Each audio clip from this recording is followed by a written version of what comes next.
Hey up everybody, just Jonty, just sending you another little video. And really I've been thinking about this because I'm sure some of my followers will have seen in the last 24 hours there's been yet another bit of a witch hunt going on. I'm the witch, by the way. And it's really funny because I've been thinking, are people like sheep, or are sheep like people? I'm not quite sure which way around it is really, but I do know that people are very, very quick to follow everybody else and jump on the bandwagon and share the same view of somebody, and they're not really sure why they share that view. In, say, sheep, or any animal that flocks, lives in groups, there's always one leader, and that one makes a decision, and everyone else just goes, oh, we'll go because everyone else is going, and they all follow. But we've gone one step further than that. And if you've watched the movie 1984, which is an old film now, I've seen it a couple of times. I first watched it years and years ago, and I didn't really fully understand it then because, well, we were all a little bit more naive. But now, because of the current climate of the way the world is and the way the situation is with this COVID-19 thing, that a lot of the things in 1984 have come true. I'll give you a quick example. In 1984, they talk about the thought police. So if you were to have a thought, an individual thought that is outside of the official narrative, then you could be thrown in prison and, locked up, tortured. Well, we've actually created that in our own society. We call it political correctness. And what I mean is that these days, people are so politically correct that if you have a view that some people don't like, and it can be about anything, it could be about race, it could be about transgender issues or equality, any issue like that. But if you have a view that doesn't fit with the mainstream narrative, then you can actually be arrested and thrown in prison because it can be deemed a hate crime. And so actually the thought police has now become reality, but we call it political correctness. So that was one thing that really struck me when I watched 1984.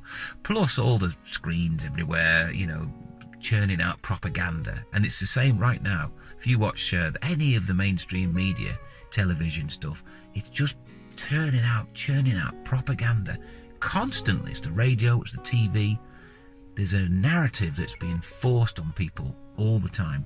And a lot of people are questioning, there must be another side to this. There must be another view. And, I've been questioning it for a while.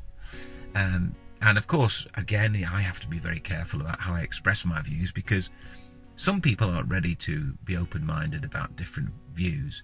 And, you can get attacked. Nobody likes to be attacked.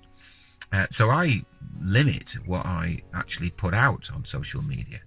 But there's a lot of people now who are what we call waking up. They're waking up to the reality of this situation. Anyway, going back to the sheep analogy, with sheep, they have to be controlled by a sheepdog. But with humans, we sort of control ourselves now.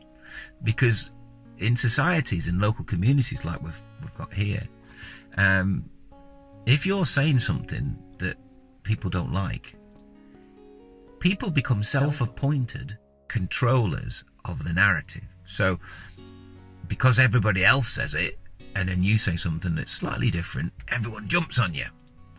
So we don't even need a sheepdog anymore because the sheep are controlling the sheep. That's how bad it's got. So we've taken it one step further than sheep. It's the same with chickens, and I did a thing which I'll post on the end of this video, how chickens attack other chickens for no reason. It's the same breed, eats the same thing, but if it's slightly different for whatever reason at all the others pounce on it and attack it. So I guess you have to ask yourself, are you more intelligent than a chicken? So I just wanted to point something out. It's really strange how there's a sort of herd mentality among people, and sometimes if something is slightly different about one person, they get attacked. And I don't know why it happens, but it happens not only in humans, but it also happens, and especially in animal society with birds. And this lovely chicken here is not part of this coop, and it's the next door neighbour's chicken. And she comes over and she sort of scraps around, and she's exactly the same breed as the other chickens who are inside the coop. But this one lives outside the coop because she comes from next door. Now, one thing that happened recently is that I didn't realise that this wasn't our chicken. I thought it was one of ours that had got out. So I picked her up and I put her in the coop with all the other chickens, and they immediately attacked her. And it was really horrible, and I had to get her out very quickly. So I'm just going to quickly show you what I mean. I'm going to make sure she doesn't get hurt while we do this, by the way. But just watch. So come on, Betty. So, poor old Betty. Never done anything wrong to anybody. Lovely chickens. Well, here you go, sweetheart. Here you go. Whoops. Oh, that's not very nice.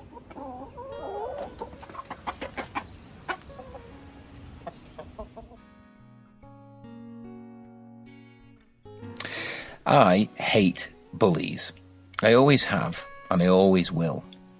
To single out somebody and inflict damage, pain or discomfort on them from a position of safety is the epitome of cowardliness. Bullies prey on the vulnerable or the exposed and operate without accountability, and that, in my view, is what makes them so loathsome. They often enlist the support of other weak-minded people who are all too keen to join in the assault without conscience or shame. It is the herd mentality which we have evolved with for thousands of years. Bullying exists in the animal world too, and can be witnessed in groups of almost any species. But in humans, it has reached new heights with the advent of social media. I've been the focus of much online abuse and personal attacks for expressing various views that other people may disagree with. I accept it and have grown to almost expect it. It comes with the territory of being well known, and much as it is unpleasant, I've come to the conclusion that developing thick skin is an essential part of being successful. I do, however, find it disturbing that the human default mechanism seems to be aggression rather than compassion. I'd like to believe that love and harmony are what is at the centre of the human spirit, but the examples that are displayed daily on social media would paint a different picture. The same is true of many people's behaviour when they get behind the wheel of a car. How many times do we see impatient drivers beeping on their horns or shouting profanities from the driver's seat? Imagine if we were to do that when we're a pedestrian on the pavement. If someone steps out in front of you while you're walking down the busy high street, most people would say, "Excuse me," and step aside. So what is it about the safety of being behind a windscreen or behind a computer keyboard that makes people behave so differently? I can only assume that it is the comfort of knowing that they cannot be directly held to account that gives people the confidence to go on the offensive immediately.